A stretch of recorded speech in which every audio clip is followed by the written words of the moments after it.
समाज में भेदभाव और असमानता को बढ़ावा देने वाले बयानों का हम कड़ा विरोध करते हैं। अनीस मंसूरी।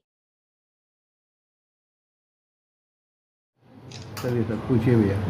सर, आज जो प्रेस वार्ता का आयोजन किया गया है वो इदरीसी समाज के लोगों को भावनाओं को काफ़ी ठेस पहुंचाने की, तो क्या उद्देश्य है इसका? आप इसमें अपना विषय क्या रखना चाहिए? देखिए, जिस तरीके से समाज में भेदभाव और असमानता को बढ़ावा देने का जो बयान आया है, मैं इसकी घोर निंदा करता हूँ। ये बयान राज्य महिला आयोग की अध्यक्ष श्रीमती बबीता चौहान जी ने ये कहा है कि जिम में और टेलरों की दुकानों पर और पार्लर में, तमाम ऐसी जगह जहाँ पर पुरुष महिलाओं का काम करते हैं, जैसे टेलरिंग में कपड़ा नापने का काम हुआ, पार्लर में सेक्स यूनिसेक्स जो पार्लर होते हैं उसमें सारे काम लेडीज जेंट्स करते हैं आपस में, कोई भेदभाव नहीं। वहाँ पर बाल भी जेंट्स काटता है और उनके फेस पे सारा काम भी करता है, दुल्हन भी सजाता, सब काम करते हैं, जेंट्स भी करते हैं, लेडीज भी करते हैं। तो जब इस देश के अंदर महिलाएं और पुरुष सब मिलजुल करके देश के निर्माण में पूरी सहभागिता दे रहे हैं, काम कर रहे हैं, और कभी इस तरह से शिकायत खास तौर से जिम में तो आई हैं शिकायतें, पार्लर में भी शिकायतें आई हैं, लेकिन मेन मुद्दा जो टेलरिंग की दुकान की बात है, जो लेडीज टेलर की दुकान से इस तरह की शिकायतें तो कभी आती नहीं है कि वो महिलाओं का कपड़ा लेते हैं और बैड टच करते हैं। बैड टच करने के बाद अगर कहीं होता है तो महिला को शिकायत करनी चाहिए कि साहब इस दुकानदार ने हमको गलत तरीके से छुआ, लेकिन इस तरह से कोई शिकायत आई नहीं।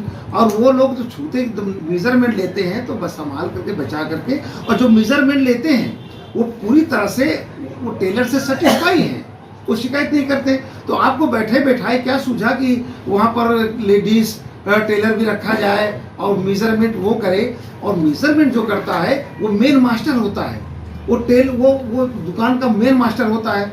और जो मेन मास्टर होता है वो अपनी दुकान खोलेगा, दूसरे क्या नौकरी करेगा। और जो लोग छोटी छोटी दुकानें खोल करके लेडीज़ के कपड़े सिलते हैं, अगर वो एक 15, 20, 25 हज़ार के अगर वो कारीगर रखेंगे, नाप के लिए रखेंगे, तो आप बताइए कि दुकान पे वो क्या कमाएंगे, क्या खाएंगे? कोई नहीं, ये तो रख नहीं सकते। और तीसरी बात है, जहाँ पर इस तरीके से बातें हो रही हैं, अगर आप इन बातों में आएंगे तो बहुत सारे ऐसे जगह हैं आपको वहाँ पर जवाब देना पड़ेगा।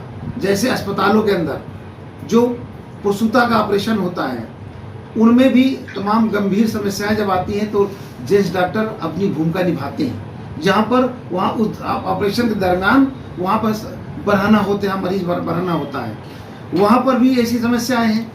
चूड़ी पहनाने वाले को देख लीजिए आप, मेहंदी लगाने वाले, चूड़ी पहनाने वाले, वेजिटेरियन, आप ये कैसे कैसे अगर बयानबाजी हो रही है इस देश के अंदर, ये कहीं ना कहीं नकारात्मकता को बढ़ावा देने का काम हो रहा है। ये सरकार, ये घबराई हुई सरकार है, सत्ता चली न जाए इसके लिए तरह तरह के ये एक प्रयोग करते हैं कि हिंदू और मुसलमान को बांटने का काम करते हैं। इसलिए इदरीसी समाज को इससे ज़्यादा टारगेट किया जा रहा है। देश के अंदर एक कसीर तादाद में इदरीसी समाज रहता है और उसका ये आबाई पेशा है पुश्तैनी धंधा सिलाई करना।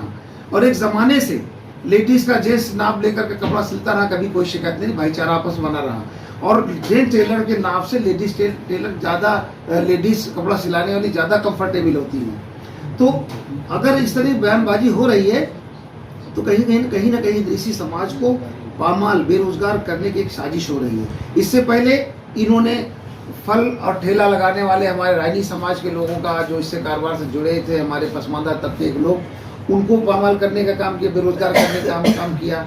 अब उन्होंने इदरीसी समाज को टारगेट किया है, जो टेलरिंग का काम ज़्यादा, सिलाई का 80% इदरीसी समाज के लोग करते हैं, उनको भी कहीं ना कहीं ये परेशान करते हैं। अगर ईमानदारी के साथ में महिलाओं को सुरक्षा देने की बात आती है तो आप कहाँ दे पाते हैं? आज देश के अंदर तमाम घटनाएं घट रही है, वो कौन लोग अंजाम दे रहे हैं? टेलर तो अंजाम नहीं दे रहे ना, वाजिब का तो अभी जारी समाज को नहीं, एक तरीके से मुसलमान समाज को टारगेट किया जा रहा है, उस पर क्या कहें? देखिए, ज़्यादातर जो टेलरिंग के काम में मुस्लिम टेलर, मैंने बताया ना 80% मुस्लिम टेलर इस काम में मुलव्विस है, ये उनका आबाई पेशा वो लोग करते हैं, तो उनको टारगेट किया जा रहा है।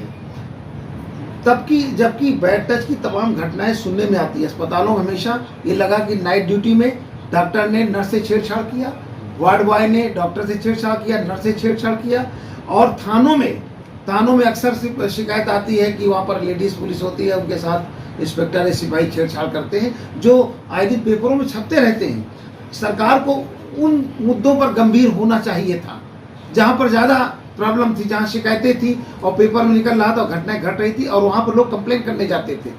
उस मुद्दे को आपने छोड़ दिया और एक छोटा सा मुद्दा ले लिया, बेचारे छोटी सी टेलरिंग दुकान करके अपने बच्चों का भरण पोषण करते थे। आपकी काली नज़र उन पर पड़ गई। ये बयान उनका कहीं ना कहीं राजनीति से प्रेरित है और धर्म के आधार पर उनके साथ भेदभाव किया जाता है।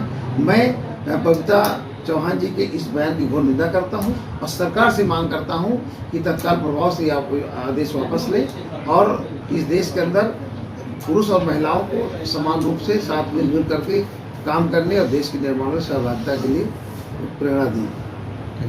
करके एक नाप लिया जाता है। ये नहीं कि टच नहीं किया जाता है, किसी के बदन को टच नहीं किया जाता है, तो हम कैसे मान लें कि वहाँ टच किया जा रहा है? ये तो सीधे सीधे आरोप लगाया जा रहा है। जो बबीता अध्यक्ष हैं महिला आयोग की, उन्होंने मतलब कहा कि टेलरिंग की दुकान हो, ये सब बयान दिया, साथ ही बंद करने को कहा कि वहाँ पे लेडीज़ होने। इस पर आप कहाँ तक सहमत? जी मैं बिल्कुल सहमत नहीं हूँ।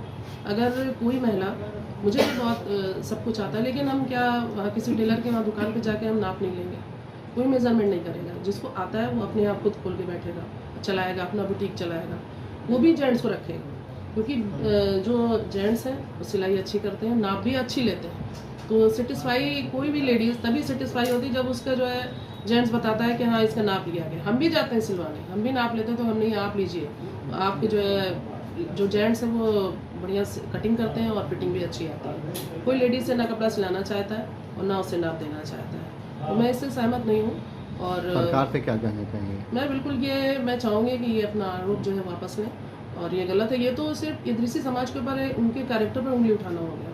जहाँ पे जो कंप्लेन है, जो जहाँ पे कंप्लेन हो रही है कि सब कुछ, उसमें कोई एक्शन ही नहीं लिया जा रहा है, और जहाँ पे कंप्लेन नहीं है वहाँ पे बहुत सा एक्शन है। तो ये तो बेरोजगारी को बढ़ावा देना है और इदरीसी समाज के ऊपर कलंक लगाना है, उनके ऊपर कैरेक्टर पर। तो इससे मैं सहमत नहीं हूँ। अपना जो ये बयान है वापस लें। Thank you.